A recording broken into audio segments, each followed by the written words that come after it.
Welcome to Belkin's Growth Podcast, hosted by Michael Maximoff, co-founder and managing partner at Belkin's. Today's guest is Vuk, a head of growth for Lemlist, a fast-growing technology startup based out of France. Lemlist is developing an email outreach solution with great personalization that has been used by thousands of paid users in a little over 2 years. Michael and Vuk talk about the difference between marketing automation solutions, growth hacking, and best tools and sources for budget-sensitive marketing. Enjoy listening. Your company, Lemlist, you're based out of Paris. You're 7 people now, all work remotely. You've been 2 years on the market. Are you guys investors backed?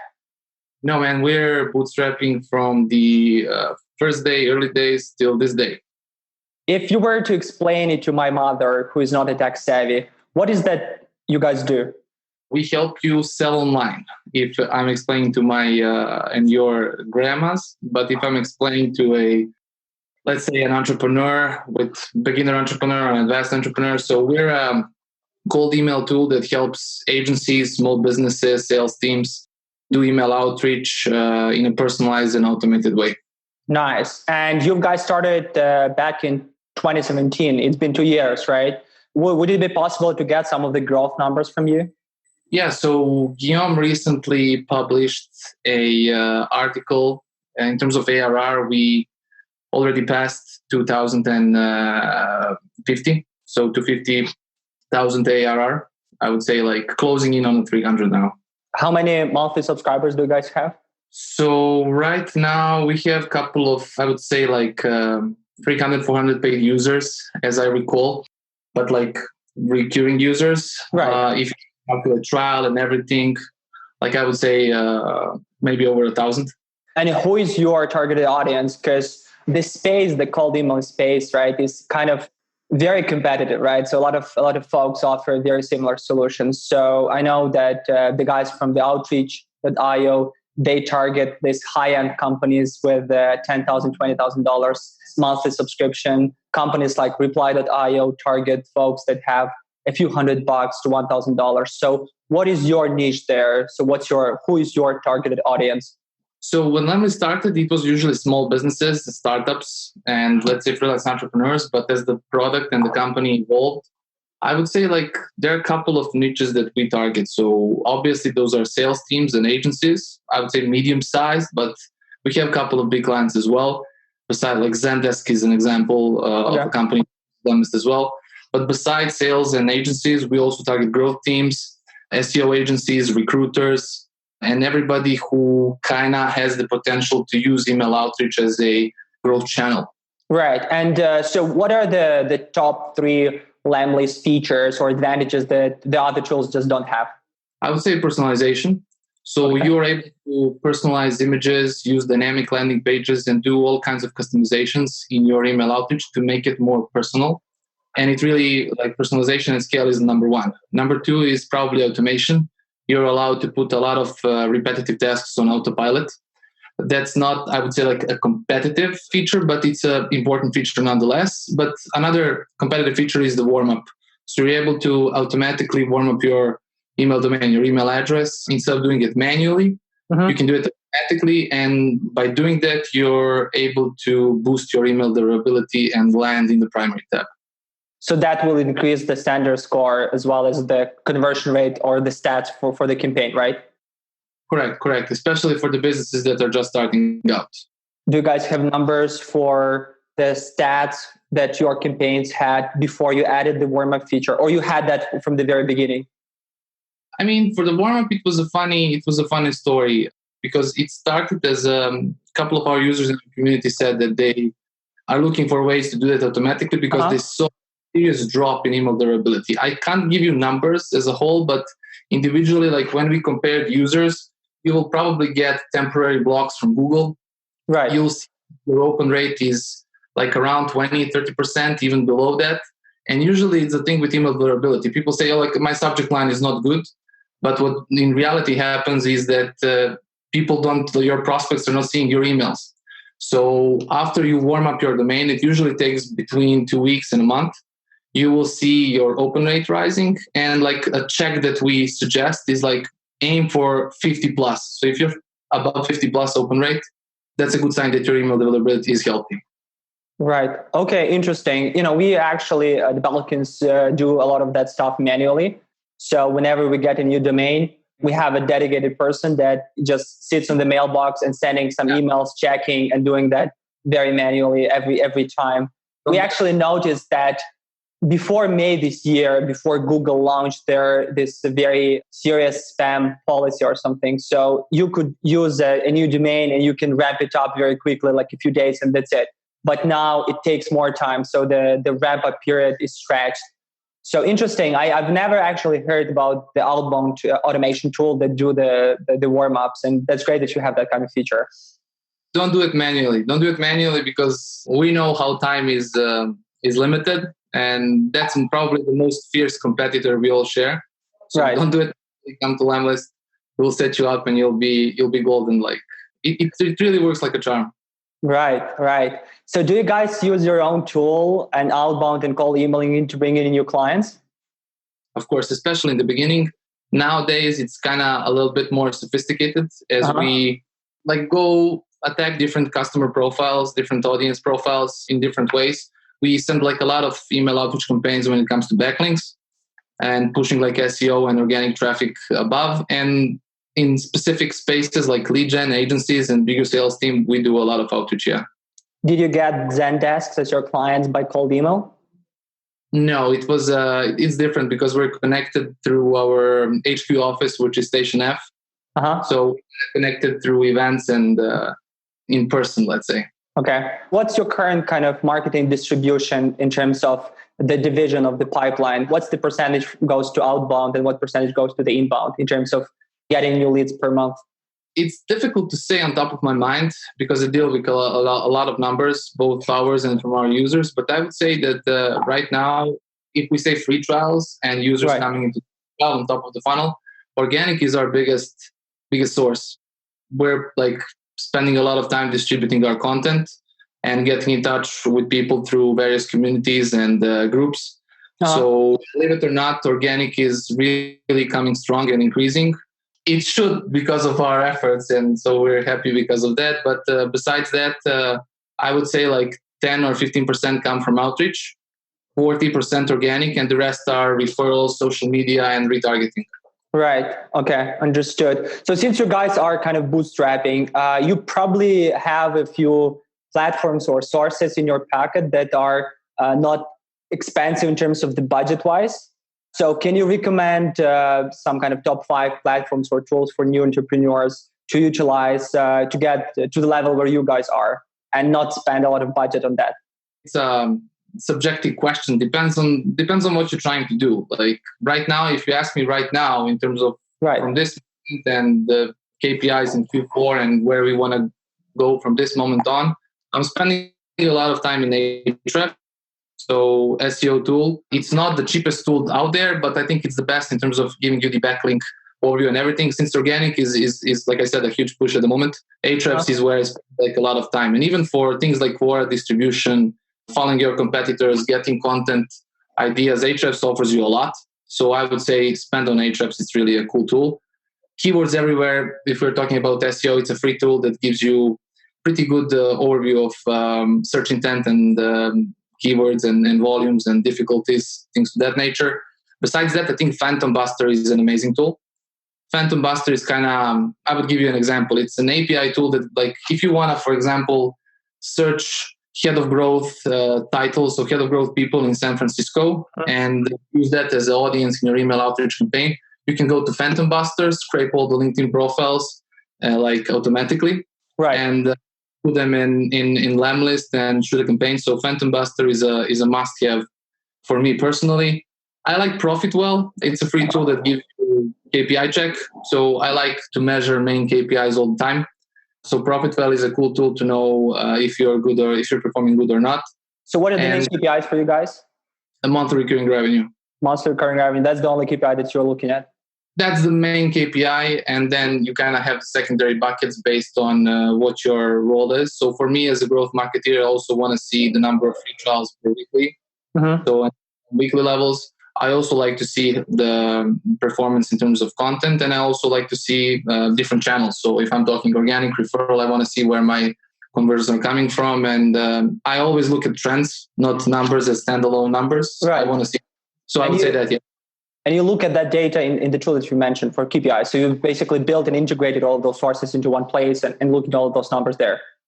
Yeah. And it is automatic, right?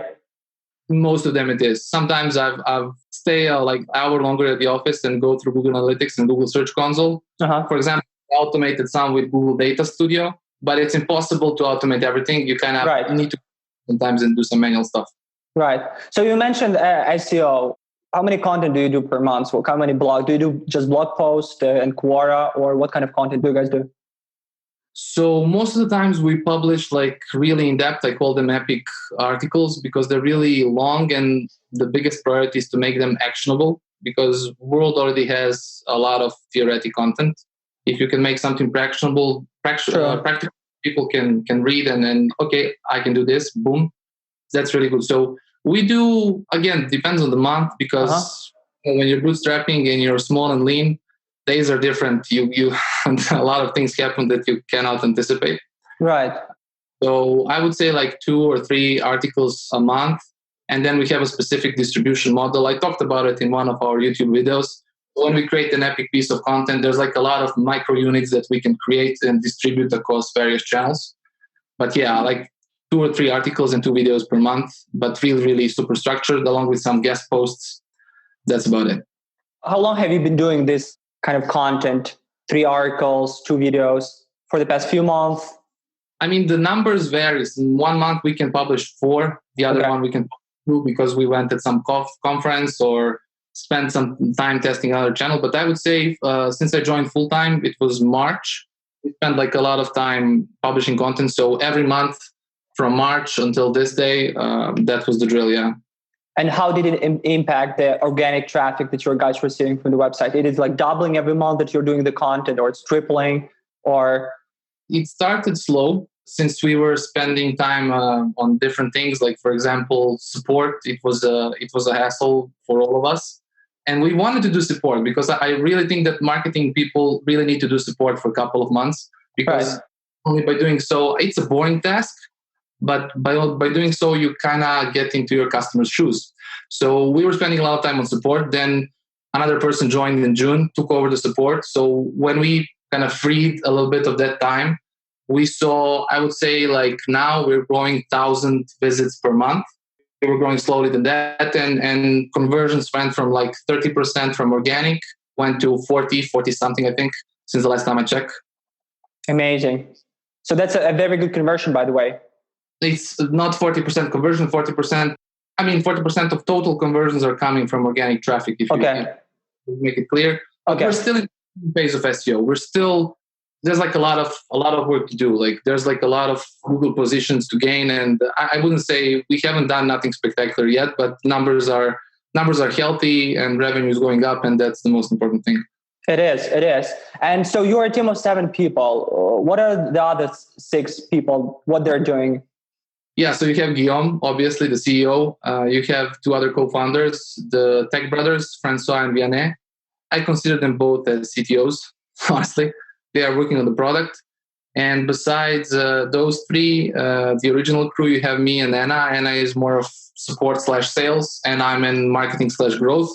And the last 2 people are not involved in Lemlist per se. They are involved on other tools. Like we have a couple of more tools in our garage, the Lempire family. So they're working on 2 separate tools as growth and marketing people, yeah. Right. And I know that you guys all work remotely, right? Correct.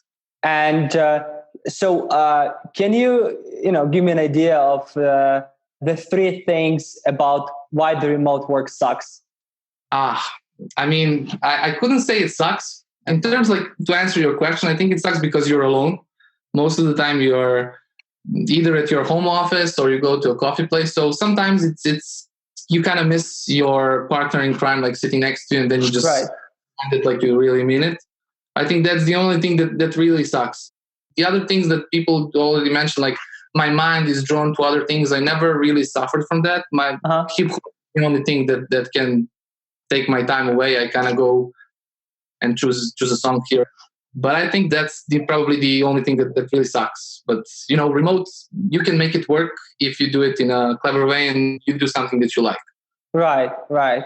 What kind of tools do you guys use to communicate and to stay updated about what's going on? And do you have any specific process like daily stand-ups, weekly check-ins, monthly meetings that last for a few hours? So how does it work for you?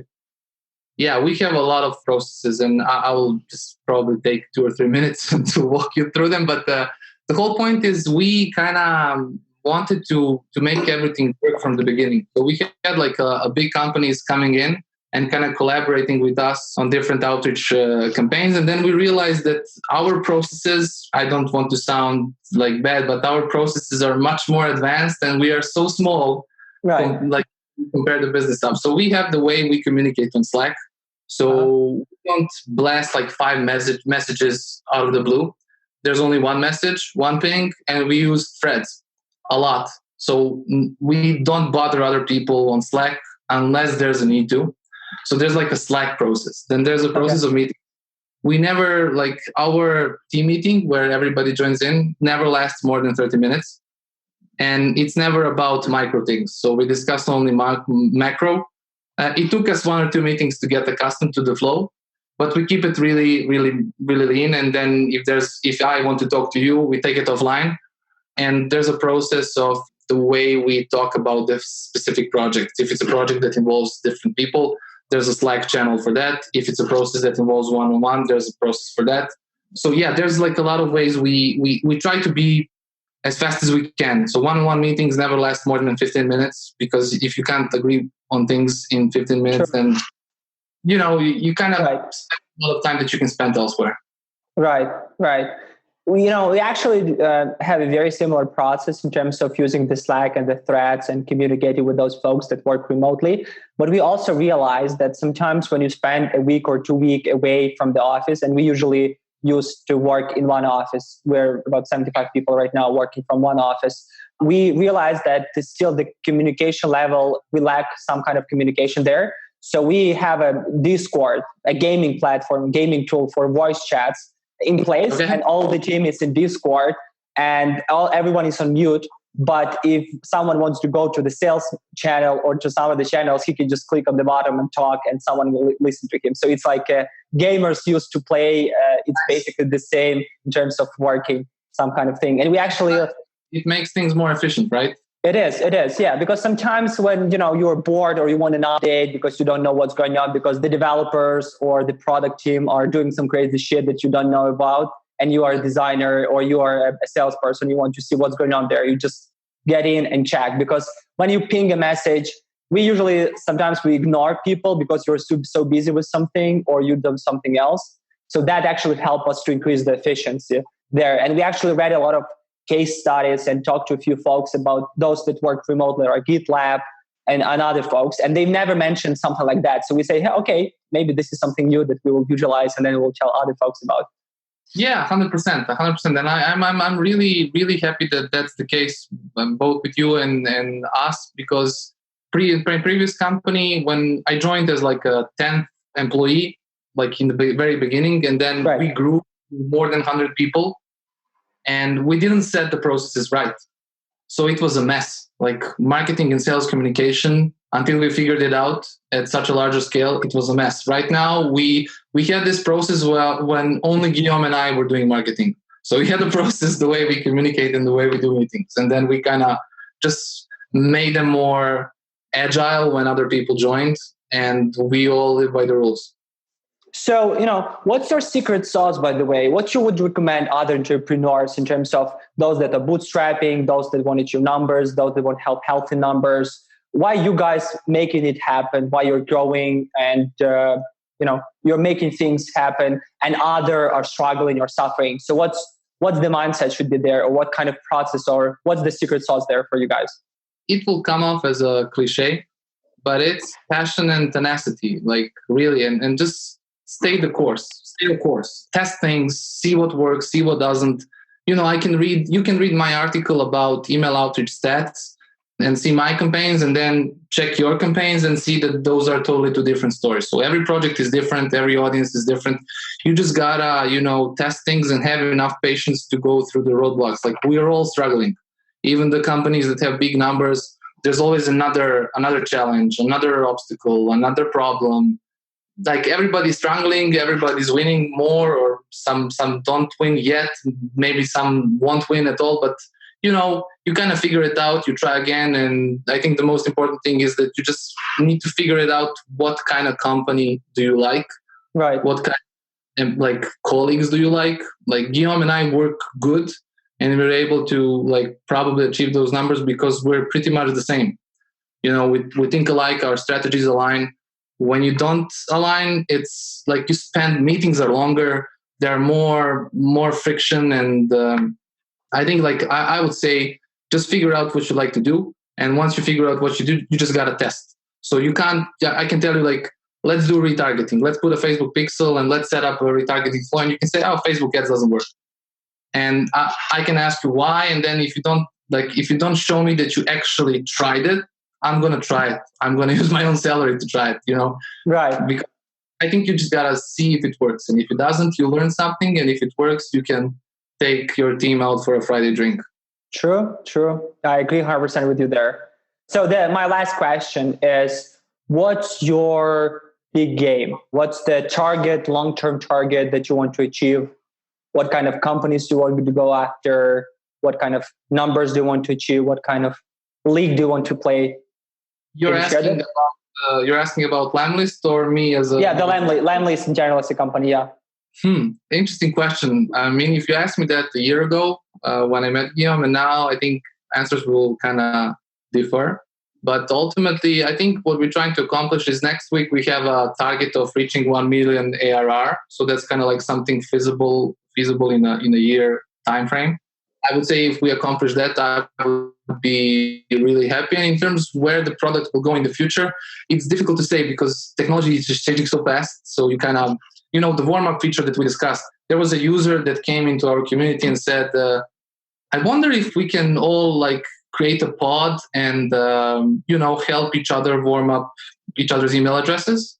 Right. And then we were let's take a pause for the cause and stop what we're doing and see if we can make this a feature. And we stopped one feature, we kind of built that feature, and then we released it because our users needed it. Uh-huh. And it ended up being, it helped them, which was the primary cause. And then on the secondary, it became our competitive feature, and we have users signing up just to use Warmup. They don't send cold emails at all. Right. So I think difficult to say, but in terms of something feasible, I will 1 million ARR this time next year. Okay, so it's basically you want to grow X4, right? So you want to quadruple. Yeah. In terms of numbers, that's the deal. In terms of, I would say some branding, if we can continue to develop the brand the way we've been developing it with our language and tone, if more people just come in and then send me a message on LinkedIn or Facebook and say, hey, I checked your content, used your tool, loved it, worked, we crushed it. Or I checked your content, I didn't use your tool, but I still love the approach. I think in terms of branding, we would love to become that. So people who were obsessed with, blasting and pushing good content out. And on the sales side, quadruple our numbers. Amazing. All right. So is there anything that you want to share that I didn't ask you? Is there anything on your mind that you want to spill it out and say to everyone that can read this or can hear this or listen to this? Or I don't like giving advice because I'm still young and I consider myself a practitioner. I haven't done shit yet. I'm just trying to be the best I can. But in terms of a message, I would ask them a question. What's your obsession now? What channel has grabbed your attention? What hack did you learn? Or what failure did you experience? Anything, put it in comments. I'm the one who reads all comments and every single post. So amazing. It's one question. Yeah, I'm still learning, so I would learn from all of them. Are there any companies or specific people, individuals that you're following and you're interested in learning from? I think it's, my friend always teases me with that, but I'm a big fan of Gary Vee, obviously. Mm-hmm. Just because, I don't know, he speaks the truth for me, and I kind of paid attention a lot, especially a year or two ago, Now I think I've learned a lot from him. And so since he's pushing similar messages, when you figure out the message, you kind of go, okay, Gary, thanks. Now I'm going to go and do my own. So it was Gary Vee. And I really like, since I'm in SEO a lot, I really like Rand Fishkin from now SparkToro, previously Moz. And I like Ryan Stewart from Webris. I think those two, I don't know those guys, but they help me do some cool initial SEO work. So I'm a big fan of them too. All right. I appreciate sharing that. And are there any kind of blogs or platforms or resources where people can read more about marketing, digital marketing, growth hacking? Are there any kind of blogs that you're following, newsletter that you subscribe for? Yeah. So besides the three kind of influencers I mentioned, I like the interviews a lot. So I spend like a lot of time reading interviews from Melanie Perkins, the co-founder or founder of Canva. I just like interviews. I'm the guy who reads biographies a lot.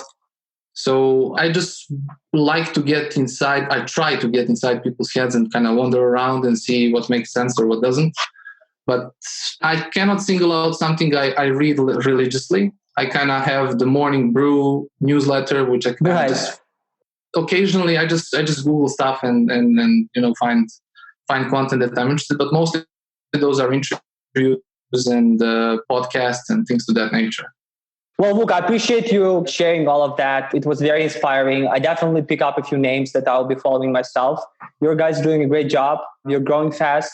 And, actually, our chief marketing officer who set up this meeting, he actually follows you. And I've never followed you guys, but now I'm definitely going to follow your LinkedIn, going to follow your blog, and we'll see how your guys are growing. And we'll be looking into what we can learn from you as well. So I appreciate you, Vuk.